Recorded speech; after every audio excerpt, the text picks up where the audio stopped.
অন্তর্বর্তী সরকারের প্রধান উপদেষ্টা ডক্টর মোহাম্মদ ইউনূসের কাছে প্রতিবেদন জমা দিয়েছে স্বাস্থ্য সংস্কার কমিশন।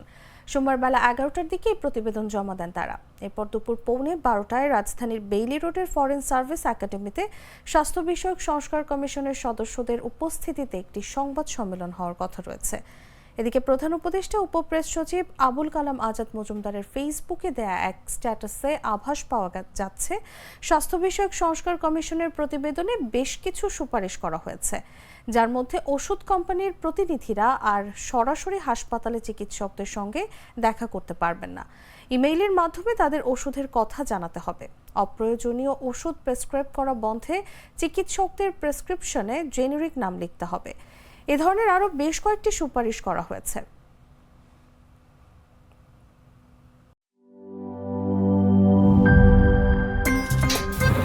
আমার একটা স্মার্ট সিদ্ধান্তে 25% গ্যাসের খরচ কমেছে। ভাবছেন কিভাবে?